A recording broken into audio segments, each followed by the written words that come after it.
All right, let's go ahead and start breaking this down. Tiffany, thanks for setting this all up. I don't know for sure if the son's name's TJ. I know we got something from TJ. So, yeah, with that being said, we'll just go ahead and start the breakdown here. So, we're going into this drill, and one of the things that stands out to me is when you get to back here, you do a good job loading onto that back leg. But the big thing is, the point of the drill, and if we compare the throw to, like Tom Brady here, notice how he's stepping and loading at the same time, right? So you're here and you're stepping and you're loading together, right? You don't want to end up loading without stepping with that front foot.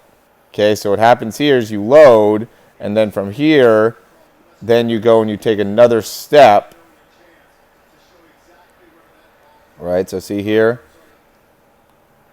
taking another step, and you're taking that step very much right immediately off to the side. And so, what I usually say is if we're going to draw a line from the toes, I'm not going to do this line. It wants to be facing fairly straight towards the target. If we're going to draw a line for yours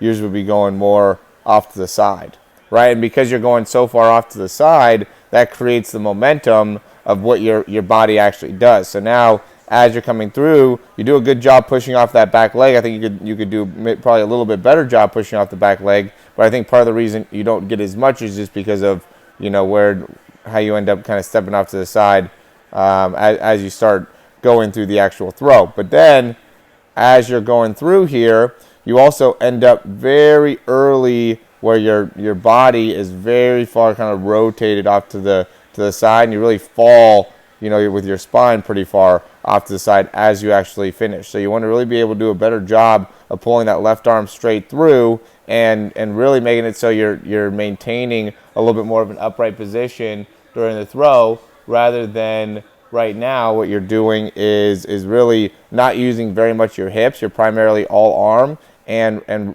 falling off to the side a good amount. And again, part of the reason is because with how you're stepping here, you're stepping so far off to the side that your hips are already opened up.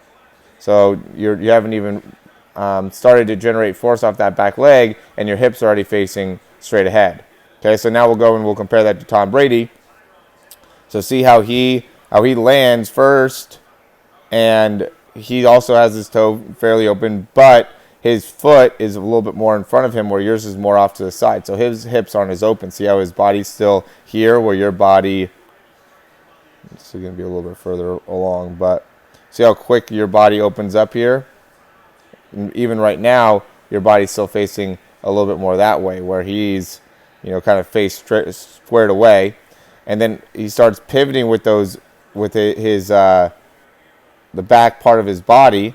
And as he starts pivoting with the back part of his body, he's still keeping, so see how he pushed off that back leg to make it so he's starting to get the momentum going here. He's still keeping his chest facing straight ahead. So when you get to the similar position of your lower body, look how his lower body, see it, or how your lower body now is similar, where you just got that foot all the way turned around, boom, and how you're already facing straight ahead with your chest. Right, where he's here and he hasn't even began the process of rotating yet. Now he starts coming through with his upper body, and now look at how much more stable he is right there, and how much more straight he is right there. So that makes it so then his release is a little bit higher up, which is, it looks like what you're trying to do by doing this drill here, is trying to get the release higher, which is I think it's a good drill for what it's trying to do. The issue is that there's some other compensations that end up happening where you're really starting to open up your chest a little bit earlier, rather than getting as much drive through your back leg. All right, so just understanding that, I think, is going to be really, really important in your continual development here. Okay, now we'll go here. This is a similar accumulation. First thing that I would say is when you want to throw the deep ball, you want to start by allowing the ball itself to get a little bit lower of a load. Let it drop down a little bit more, almost like underneath your chest or something like that. If you keep the ball so high all the time, it's going to be hard to get as much overall force. I'll go and do a breakdown for this too, or comparison, I guess. would be the better way to put it. So if we look at Patrick Mahomes and how Patrick Mahomes loads the ball,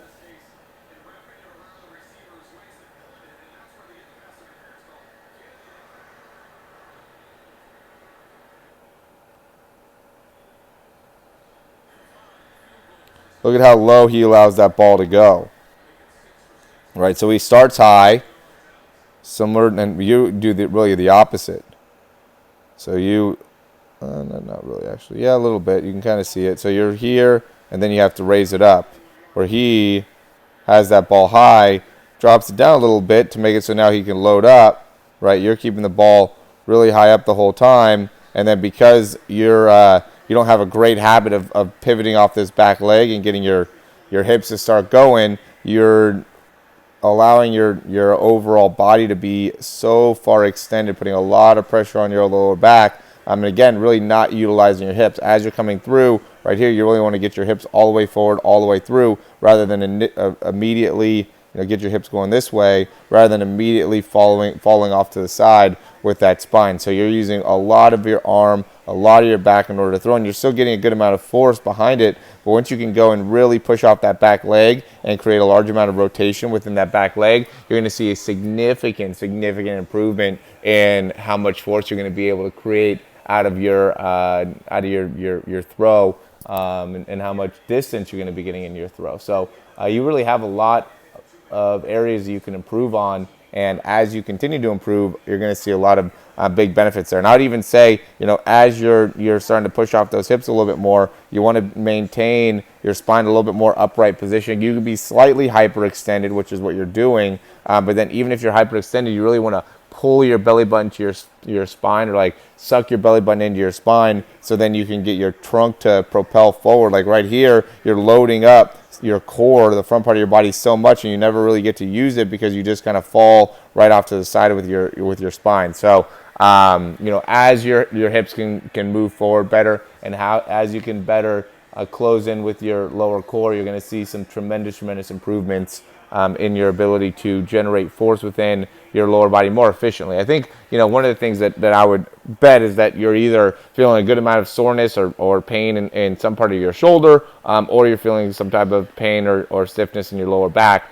And I'd say both of those are just coming because you're not really utilizing your lower body. You're using much more of your lower spine and your arm when you're throwing.